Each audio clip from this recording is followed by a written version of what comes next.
Olá pessoal, eu sou o professor Ricardo Kleber e continuando com os fundamentos sobre o Linux, nós vamos falar nessa videoaula sobre sistemas de arquivos relacionados ao sistema operacional Linux.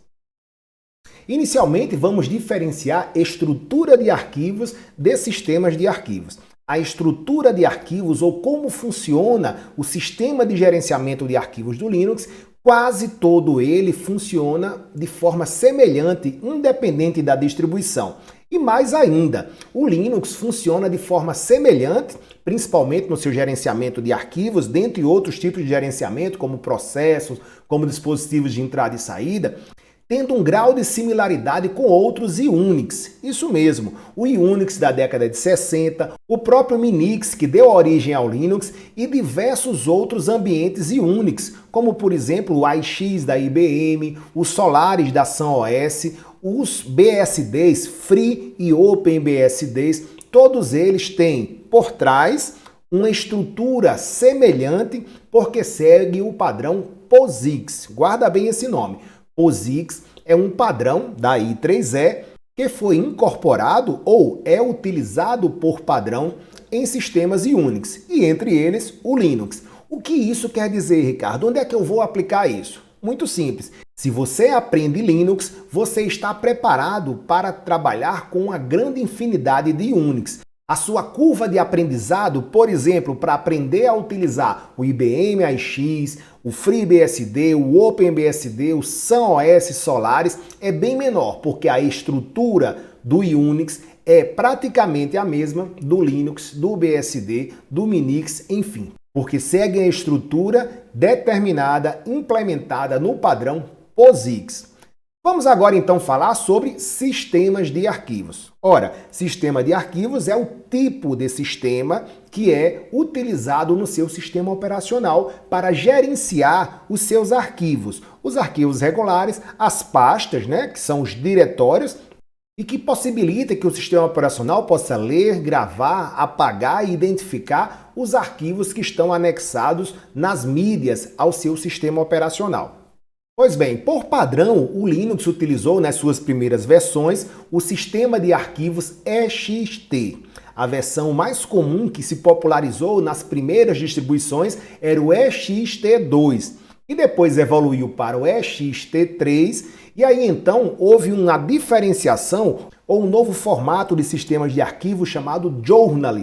Então esse Journal deu origem a uma nova geração de sistemas de arquivos que se consolidou no Linux no EXT4. Do EXT3 para o EXT4 houve essa consolidação e por isso a grande maioria dos sistemas atuais, sistemas operacionais Linux, usa o EXT4. Mas não é só ele que usa o sistema Journal. Na realidade, podemos chamar de concorrente do EXT4, e você pode configurar no seu sistema Linux para utilizar esse sistema de arquivos, tem o ReiserFS e ainda o XFS. Há uma versão de sistema de arquivos que está em desenvolvimento e que muitos afirmam que será o substituto do EXT4, que é o BTRFS. Também padrão no Linux, desde suas primeiras versões, é o sistema de arquivos da sua memória virtual. O nome desse sistema de arquivos é SWAP, que faz a paginação ou implementa a paginação como memória complementar, além da memória RAM. Pois bem, então o Linux, por padrão, usa a sua estrutura de sistema de arquivos principal, a sua memória RAM e, adicionalmente, uma memória SWAP para fazer a paginação. É também um tipo de sistema de arquivos específico, sistema SWAP.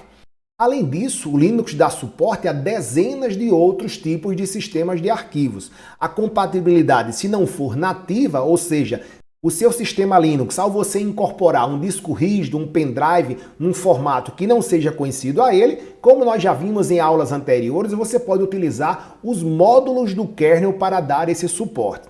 Seja nativamente, seja através de módulo, o Linux tem suporte a sistemas de arquivos do MS-DOS, aquelas primeiras versões da Microsoft em ambiente modo texto, o formato FAT ou VFAT, as primeiras linhas do Windows, trazendo também o sistema FAT32, Depois, os sistemas de arquivos mais recentes do Microsoft Windows, como o NTFS e o HFS, o sistema de arquivos do macOS HFS, suporte ainda a sistemas BSD e Solaris, seja o UFS ou o ZFS, o antigo sistema IBM AIX, que usava sistema de arquivos JFS, todos suportados pelo Linux, e ainda o sistema Android, que se populariza nos smartphones, que inicialmente utilizava sistemas IAFS e IAFS 2, que já tinham o suporte para Linux, mas que depois passou a utilizar o sistema F2FS